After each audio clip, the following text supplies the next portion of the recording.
जय माँ आदिशक्ति, जय माँ जगत जननी, जय माँ जगदम्बा। हमने कल आपको माता गायत्री के विषय में जो जानकारी दी वो ये है कि 24 ऋषि, 24 देवता और इनके 24 छंद। लेकिन इनमें 3 चीज़ें और अभी समावेशित होनी हैं। एक तो है इनकी शक्तियाँ, दूसरी हैं इन मंत्रों के रंग, वर्ण, और तीसरी हैं 24 वर्णों के तत्व। तो जब तक हम प्रारूप को भली भांति नहीं जानेंगे, नहीं समझेंगे, तब तक हमें गायत्री जप का कोई लाभ विशेष प्राप्त नहीं होगा। माता गायत्री की महिमा, माता गायत्री की शक्ति, इनकी ऊर्जा, इनके विषय में जितना हम बखान कर सकते हैं वह कम ही होगा। कुछ लोगों के अंदर एक उत्सुकता बनी हुई है, वह जानना चाहते हैं माता गायत्री का तंत्र क्षेत्र। देखिए, मैं आप सभी लोगों को थोड़ा सजग भी करता हूँ, आगाह भी करता हूँ, क्योंकि बहुत सारे ऐसे लोग हैं जो मुझे मिले हैं, जो वामाचार दीक्षा ले चुके हैं, जो गृहस्थ होकर के वामाचार उपासना करते हैं। उन्हें उनके गुरु ने दीक्षा तो दे दिया वामाचार, लेकिन अब उस शिष्य का वह गुरु जी मार्गदर्शन नहीं कर रहे हैं। दीक्षा देना सहज नहीं है। दीक्षा देकर के आप अपनी शक्ति या सिद्धि को कुछ समय के लिए अपने शिष्य के पास भेज दे रहे हैं, तो ये दोष है। दीक्षा देने के पहले शिष्य की योग्यता देखिए, शिष्य उस ऊर्जा को सहन करेगा नहीं करेगा, शिष्य के पास गायत्री जपने का बल है अथवा नहीं है, बीज मंत्र कर सकता है नहीं कर सकता है, मूल मंत्र कर सकता है नहीं कर सकता है। लेकिन यहाँ पे कुछ और चल रहा है। अब भाई, जो व्यक्ति शिष्य बनने आया, उसे किसी की बातें पसंद आई, या उसे ऐसा हुआ कि नहीं, ये मेरे गुरुजी बन सकते हैं। अब गुरुजी से उसने अपनी समस्या बता दी कि ये दोष है, वो दोष है, और गुरुजी उसे यदि वामाचार दीक्षा दे दिए, तो फिर गुरुजी की जिम्मेदारी भी उसके प्रति अधिक बढ़ जाती है। तो उस दीक्षा से हमें क्षणिक लाभ होगा। वो क्षणिक लाभ हमें 1 महीने, 2 महीने, 3 महीने या 1 आध साल बहुत अच्छा आभास करा सकता है। लेकिन गुरु के द्वारा हमें मार्गदर्शन प्राप्त न हो, केवल दीक्षा मिल गई, तो भी हम बर्बाद हो जाएंगे। क्योंकि वामाचार दीक्षा सात्विक पद्धति की नहीं होती। क्रम भले ही बदल दें, उसमें क्रियाओं को भले ही गुरुजन लोग बदल दें।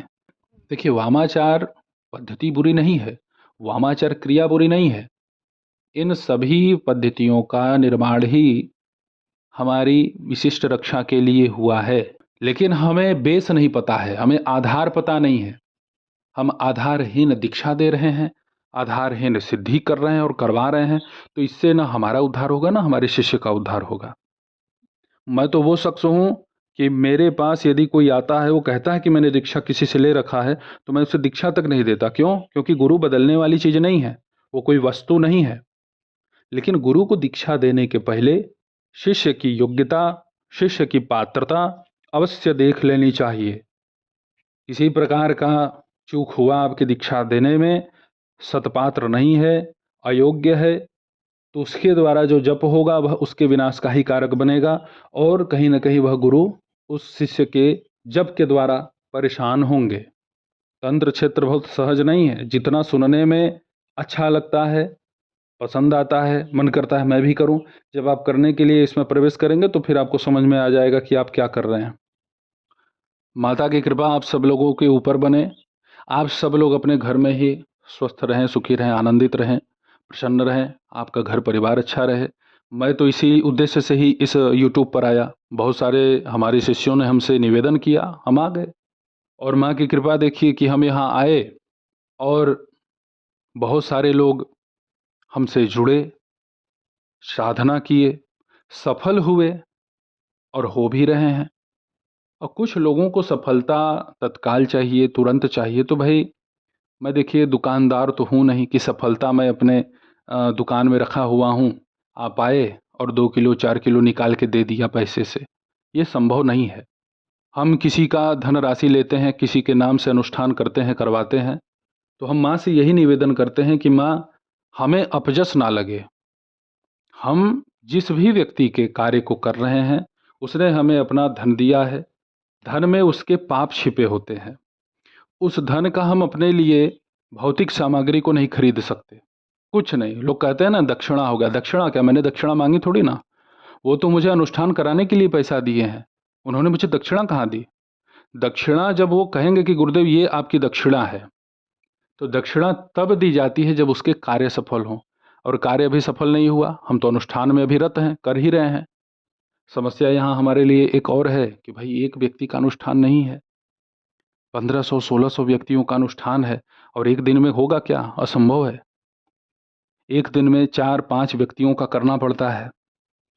बहुत सारे लोग हैं जो एक ही अनुष्ठान में सुखमय हो जाते हैं, और बहुत सारे लोगों की समस्या ऐसी होती है कि वो 3 हवन, 4 हवन, 5 हवन करा दो तो उनकी समस्या थोड़ी कम होगी, क्योंकि वहाँ निगेटिविटी अत्यधिक होती है, गंदी ऊर्जा अत्यधिक है।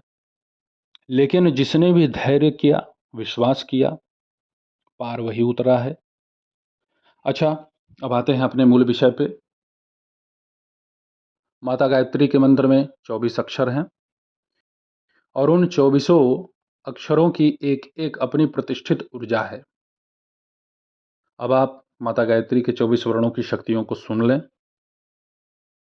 वाम देवी, प्रिया, सत्या, विश्वा, भद्रविलासिनी, प्रभावती, जया, शांता, कांता, दुर्गा, सरस्वती, विद्रुमा, विशालेशा, व्यापिनी, विमला, तमोपहारिणी, सूक्ष्मा, विश्वयोनि, जया, वशा, पद्मालया, परा, शोभा, भद्रा, त्रिपदा, ये 24 अक्षरों की 24 शक्तियां हैं। अब इनके रंग समझ लें, जिसे वर्ण कहते हैं।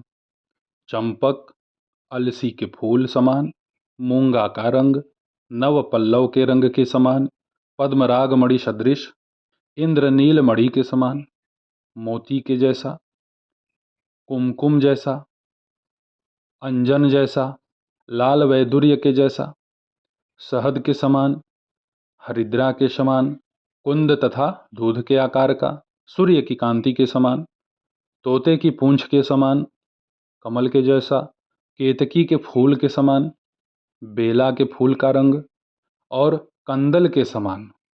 ये हो गए माता गायत्री के 24 वर्णों के रंग।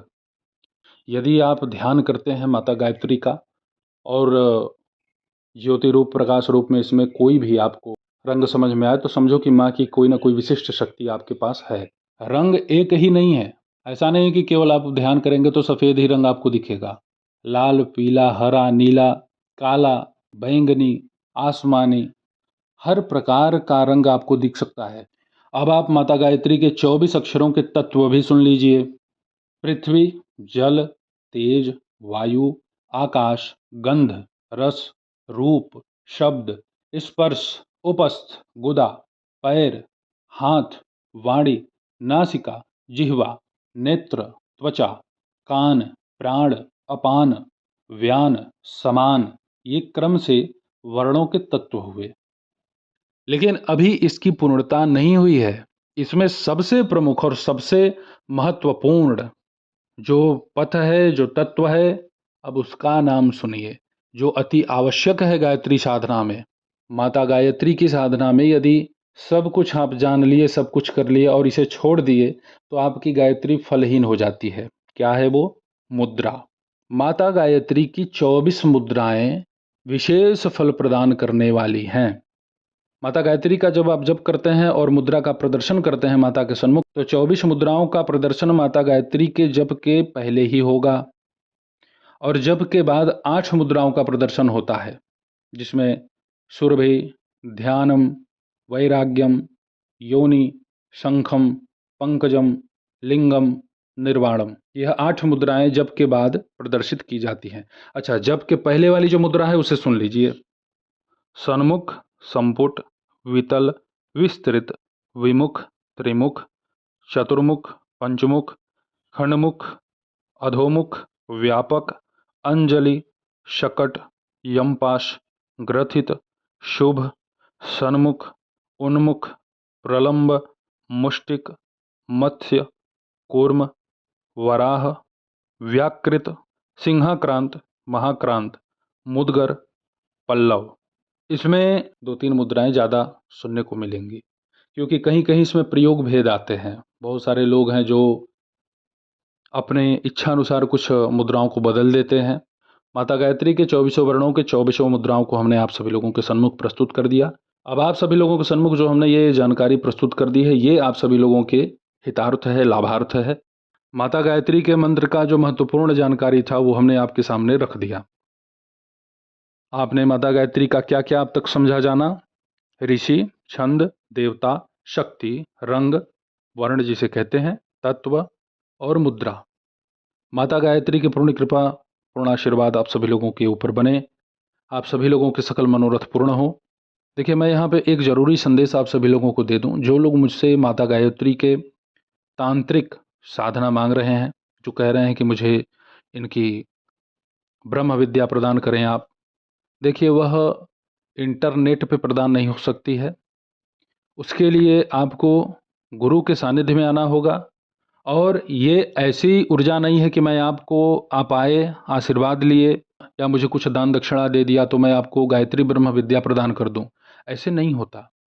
जब तक आप गायत्री का कम से कम एक पुरस्चरण संपन्न नहीं करेंगे, तब तक आप इस योग्य नहीं बन सकते हैं कि आप गायत्री की ब्रह्मपाश विद्या प्राप्त कर सकें। भाई, हमारा 4 पुरस्चरण संपन्न है, 5वां पुरस्चरण भी संपन्न होने वाला है। हमें कितना परिश्रम करना पड़ा, कितना हमें मेहनत करना पड़ा, तब जाकर के हम इस योग्य बने। तो हम आपके सामने झूठ नहीं परोस सकते ना, हम आपके सामने झूठ नहीं बोलेंगे। हमें जैसे जो चीज़ मिली है, हम वही आपके सामने बतला सकते हैं। ये मैं नहीं कह सकता कि हाँ हाँ भाई 1 महीने में ही मिल जाएगी ब्रह्मपाश विद्या।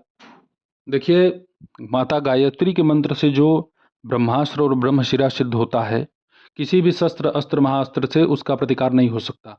और यदि गायत्री उपासक किसी के ऊपर, हालांकि ये मजाक का विषय नहीं है, गायत्री साधक पहले तो किसी के ऊपर क्रोध नहीं करता, और क्रोध कर लिया तो क्रोध से ही उसका सब कुछ छत-विछत हो जाएगा। वो भले ही कुछ भी पूज पाज के रखा हो अपने पास, उसकी सभी शक्तियां उस साधक को ही नष्ट कर देती हैं और हट जाती हैं। आप सभी लोगों के सन्मुख ऐसे ही मैं दिव्य और चमत्कारिक विषयों के साथ उपस्थित होता रहूंगा।